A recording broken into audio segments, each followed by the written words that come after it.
It is. I'm like sweating so much. I'm like melting in the It's sun. really hot, bro. Yeah, It's crazy. yeah.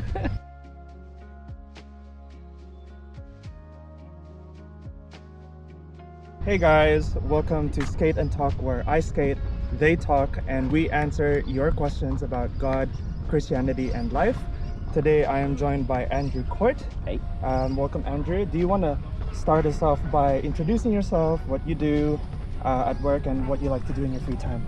Yeah, sure. So my name's Andrew. During the week, I currently work at a church called Kellyville Anglican. I'm one of the assistant ministers there, and I have responsibility for a bunch of stuff there, looking after the church, being a pastor there. Yeah, it's a real privilege to get to work there. I have a lovely family. I'm married to Maren. She's a high school music and biblical studies teacher.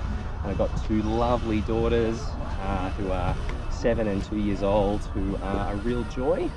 For fun, I like playing sports, so I play a bit of ultimate frisbee at the moment on a team on Wednesday evenings. There's some cricket going on here next to us. I used to play a lot of cricket when I was younger, so apologies in advance if I get distracted if a wicket falls or something like that. But yeah, that's a little bit about me. Enjoy coffee as well. That's another hobby of mine. Yeah, try not to run straight to the cricket field. That's right. Yeah. If I get a catch while we're filming this, that'll be amazing. Like you never know. The chances aren't zero. Yeah, that's right. That's right. Yeah, no, thank you for joining this video, and thank you for taking the time to think about the questions that I gave you, because they're not easy questions. I believe that they're some of the hardest hitting questions that non-believers ask Christians, especially today. But let's get straight into it with one of the most common ones. If God is a loving God, why is there suffering in the world? Yeah, I think many people throughout history have recognized this is perhaps the biggest question for God, or at least it's up there in kind of the top 2 or 3 of the big questions. And there's a lot of parts to the answer. And the first thing I'd want to say is the way that I would answer this question would change depending on who's asking me the question. So if there's someone who's asking from a purely sort of philosophical, logical standpoint, asking sort of that genuine, I guess, theological question, the answer to that is going to be a little bit different to the person who asks this question out of a place of suffering. So if they've experienced some trauma or loss or grief and they are asking that question, my answer is going to be a little bit different, because what those people need to hear is slightly different. But let's assume we're answering the first question kind of logically. How is it possible for a loving God who is powerful to exist and for suffering to exist in the world in the way that it does? And for me, this is a question I've wrestled with a fair bit, and there's a few parts to how I would respond.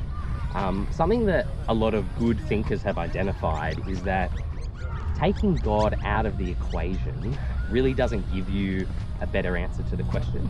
So if you try to answer the suffering question by taking God out of your worldview, really what you're left with is less resources for answering the question, and actually a less satisfying place to answer the question from.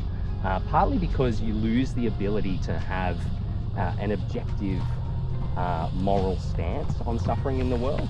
So a lot of philosophers have recognized that you know, if you don't have an objective moral reality, then you lose the right to be outraged at suffering. Suffering actually becomes sort of genuinely meaningless. And the things we suffer in this life, we almost lose our right or our ability to be upset at that suffering. We lose much of our response. Suffering really is just what happens in this life, and the only right response is get over it in some ways. Whereas if we have a vision of God in the picture in our worldview, then actually suffering does have a meaning, and we're able to kind of we have more resources to answer the suffering question. That's the first thing to say, is I think taking God out of the picture doesn't answer the question for you. But then kind of what can we say positively into that space? Again, scholars and theologians have said a few different responses here, and I don't think any one of them alone gives you all the answer. I think you actually need to put all of them together. And so there's a guy called Patrick Schreiner who says what we need when it comes to the suffering question is thick answers. We need to actually put all the pieces together at once. And so he lists a few things that are useful in this question. One is what's sometimes called the free will defense, the idea that for God to create creatures with the ability to choose to love him, they have to have the ability to choose to not love him. And in that choice, through the fall, evil and suffering enters into the world through our human choices, not through God choosing that evil to exist, but through him giving us the ability to make the choice. Therefore suffering comes in. And it's true that the vast majority of suffering that happens in our world is caused by human sin and human evil. So we kind of don't have anyone to blame except ourselves when it comes to a lot of the suffering that takes place. The second part of the answer would just be what the Bible calls the reality of evil, and even a kind of spiritual evil in the world. That if we believe there is a God, we believe there is a kind of supernatural good in the world, then it just makes sense to believe that there would also be supernatural evil in the world. And the Bible talks a lot about the existence of Satan, of demons and of the devil, and of that being a reality of evil and the cause of suffering in our world. Another part of the answer is also simply that I guess this is perhaps the biggest part of the answer, is that if the God of the Bible is the true God, then the one true God is also the God who knows what it is to suffer, in the sense that Jesus, who was God, came into the world and experienced the depth of suffering. In fact, suffered more than any human has when he took on the sin of the world. And so part of the comfort of the scriptures is to say that there's a God who sympathizes with our suffering and knows what it is to suffer as a human, which again is not all of the answer, but it is a big part of the answer, to know that the God we put our trust in is a God who knows about our suffering and empathizes with it and will do something about it one day, right? Who will fix it in the end one day. Anyway, as you've heard, there's lots of different pieces in this question, and it's a tricky one to answer quickly. But I do think there are robust and good responses to that question.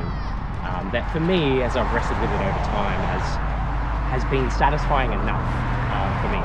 There's a philosopher called William Lane Craig, who is a very good thinker, and he makes the point that for a lot of, in the world of philosophy, the problem of God existing and suffering existing is pretty much seen as a solved problem. Like it doesn't cause philosophers a big issue. They don't stress about it. And the reason is, just because we as finite creatures can't think of a reason why God might permit all the suffering that happens, doesn't mean that he can't have one. And that's kind of the ultimate philosophical point that he makes, is that it is entirely logically possible. We have to permit that God could have a reason for permitting suffering in our world, even if we can't kind of come up with a perfect answer to it. And I think that is actually the Bible's answer in a lot of ways. So I think one of the most helpful books in the Bible on this topic is a book called Job, if you haven't read it. And it's basically 30 and a bit chapters that are exploring this very question. There's some people in the story, a guy called Job, who suffered a lot, and he and his friends are trying to figure out why has God let this happen? And that's what they explore throughout the whole book of Job. So and the answer they come to in the end is God says to Job kind of, do you really think you have the right to question the way I do things and the way that the universe exists? You know, if you think you could do a better job of being the ruler of the universe, feel free. He kind of says to Job. And so God has the right in that sense to establish the universe as he does. Yeah, I think even for myself, whenever I start questioning God, I always go back to that fact of, can I really do a better job? And can I really do things better? Can I really provide better answers or better reasons than what God has? And honestly, if I'm being honest with myself, I can't even manage my own life perfectly, let alone the whole universe, you know? So thank you. The second question is, how do we know Jesus really is the Son of God? If he's the Son of God, does that mean he's not God? Yeah, this is a this kind of gets at one of the prickly issues in Christian thinking, which is the idea of the Trinity. We say that Jesus has the title Son of God, and yet Jesus is also described as God. And the simple answer to the question is that both can be true. Son of God is a special title throughout the Bible, particularly in the Old Testament, referring to someone. What it means is someone who has a special, intimate relationship with God, a close, personal relationship with God. At the very start of John's Gospel, we're told both of these things right next to each other. We're told the Word, which we find out refers to Jesus. The Word was with God, and the Word was God.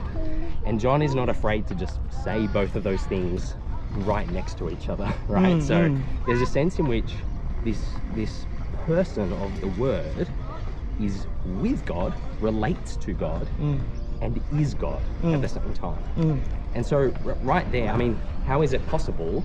I'm not going to suggest that it's not strange or that it's not difficult to wrap your head around. It is difficult to wrap your head around. And why would we expect that the internal substance and nature of God would be anything other than difficult to wrap our heads around? We should expect it to be difficult to wrap our heads around.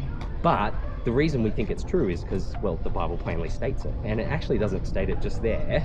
All throughout the scriptures, Jesus is a human. He's a man. He had a mum named Mary. He was born as a man. And yet, we're told again and again and again by those who knew him, those who heard him teach multiple times throughout the Bible, that he was also divine in the sense of actually sharing the same being as God. So there's one being, God. This is the summary Christians have given. There's one being that is God who exists in three persons. And those aren't three parts of God, they're all fully God. And the reason we say that is simply because that's what the Bible teaches on the topic. All right, so third question, why should what the Bible says be my standard of morality if I just want to get to heaven? Shouldn't my own moral standard be enough as long as I'm not hurting anyone? Yeah, this is a classic sort of how do I think about right and wrong in the world, and a common ethic or worldview for people these days is the way you should live is do what you want to do so long as it doesn't end up harming other people.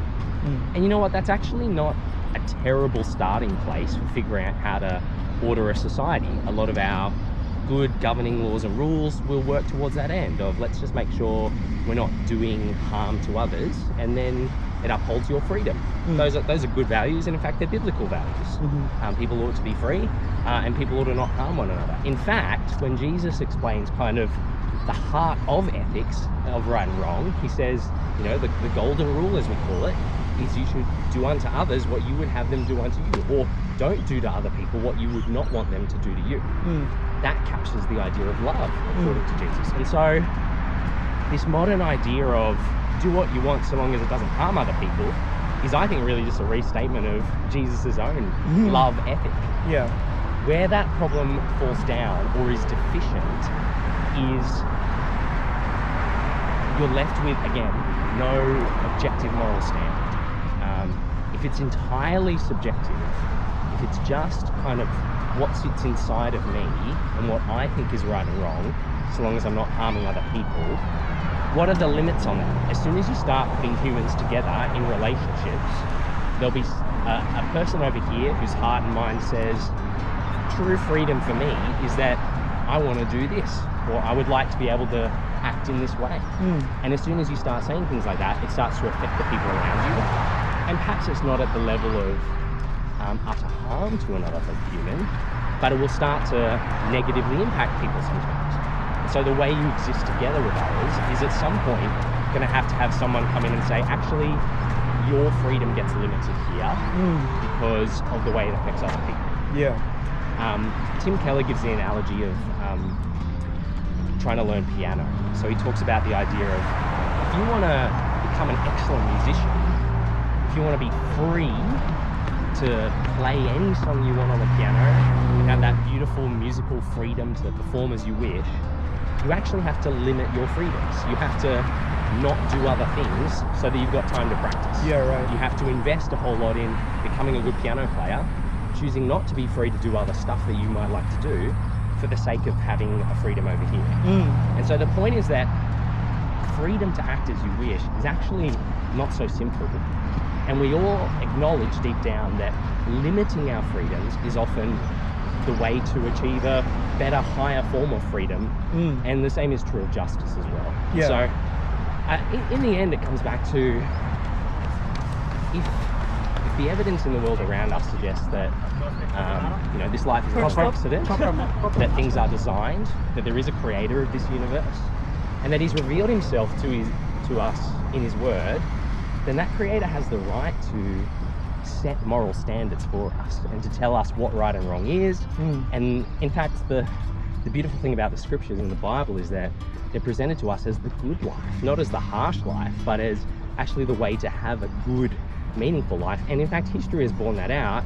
A lot of our modern, I guess, secular Western moral ideals, things like public health care or welfare systems or public education, things like that, didn't really exist in large societies in the ancient world until this guy called Jesus came along and pushed out this teaching and belief about truly loving your enemies even, that reshaped the modern world. And I'm not just saying that as a Christian. You can read non-Christian historians.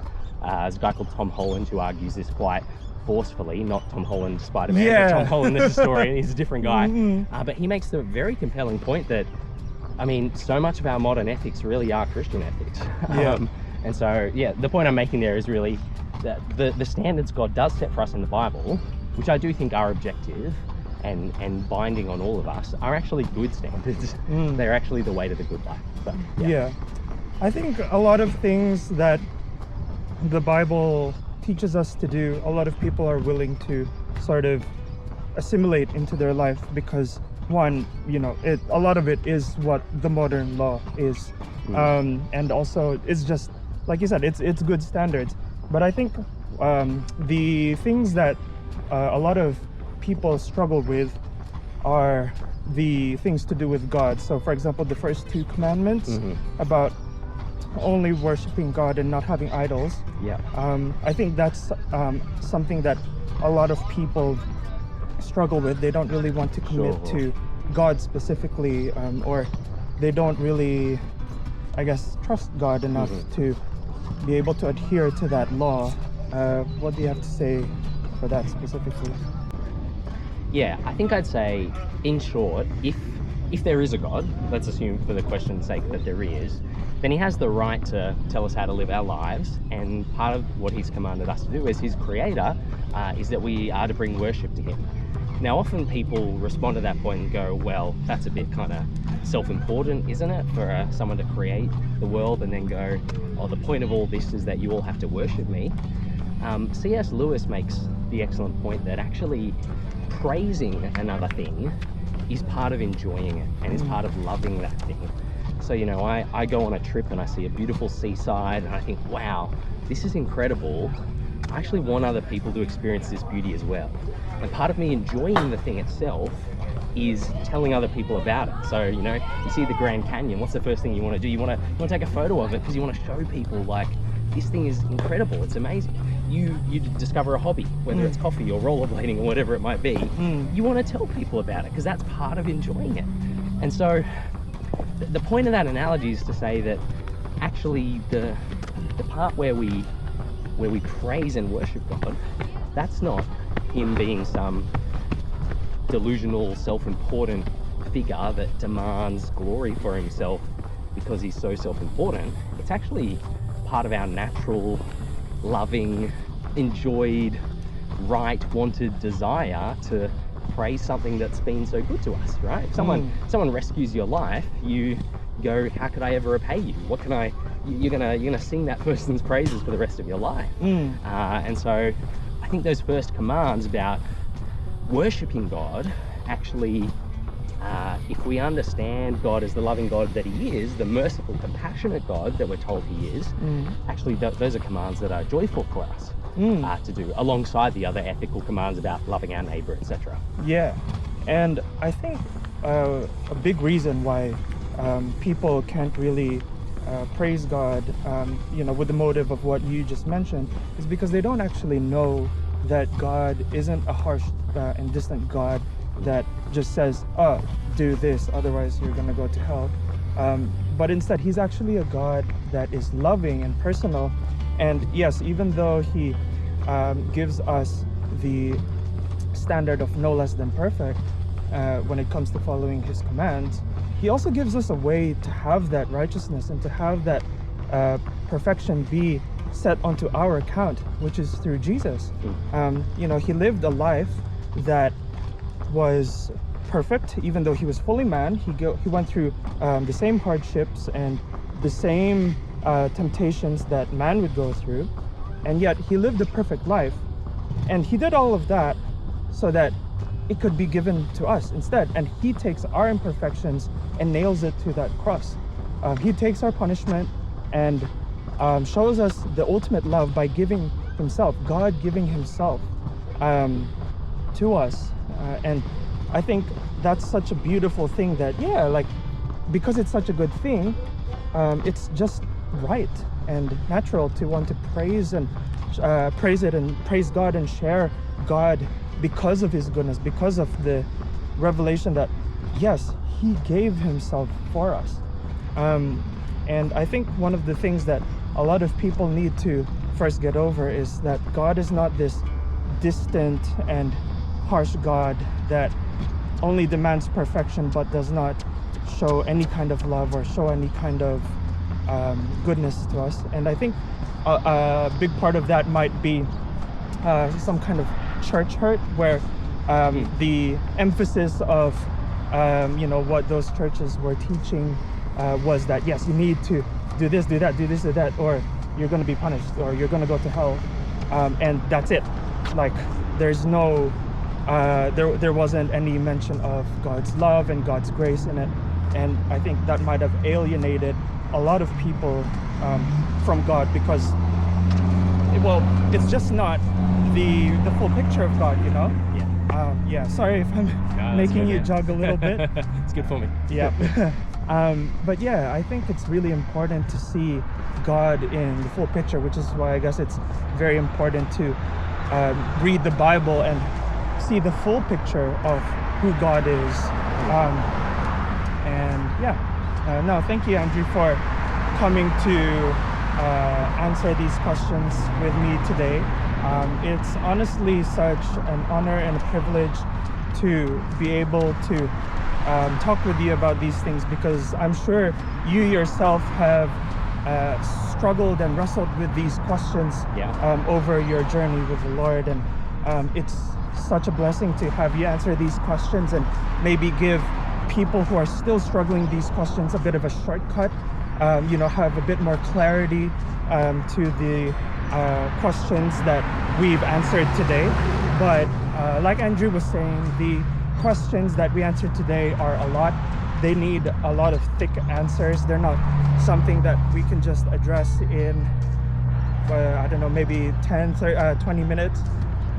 A lot of people spend nearly their whole lifetimes thinking about the philosophy and the theology and just everything about these questions, down to the practical side of things as well. But we hope that these answers that we've given help you guys who are watching sort of reconcile a bit more with those questions, because they are very hard-hitting questions and they're very important questions as well. Thank you, Andrew, for your wisdom and insight today.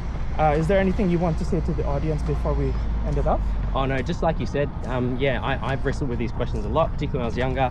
And what I found when I kind of went out and read a bit wider was that there are really intelligent, smart thinkers who've wrestled with these questions before. And so I guess my main encouragement to you, if you've watched this far, is if one of these questions in particular has kind of been a bugbear for you, an issue for you, I'd really recommend you kind of try to go beyond just these short little snippets, because I can only say so much in a few minutes. But get into a really good book that deals with the topic well, and really wrestle with those topics. And do you want to plug in your podcast as well? Oh yeah, sure. So at our church we have a podcast called Said on Sunday, where we take all the questions from our question time on a Sunday. We think it's important to wrestle with those questions in church. We turn that into a podcast. So it makes a little more sense if you've been to the service on Sunday, because you'll know what the sermon was about, but you can jump into any of those episodes and hear us wrestling with some more big questions. Yeah, and yeah, if you guys have time, please do try to find an episode with questions that you guys have been asking yourselves or asking people for a long time about God, Christianity, or life, because they honestly tackle a lot of different questions. There's a lot of different things that they go through, and I'm sure that one way or another, a question that you might have in your heart might have been answered by one of their episodes. So yeah, check it out. Anyway, we hope that you guys have been blessed by this video and the answers that we've given. Of course, if you guys have any more questions, please drop it in the comments below. Give the video a like and maybe subscribe to the channel for more videos like this. Anyway, that's all from us, guys. See you later. Bye bye.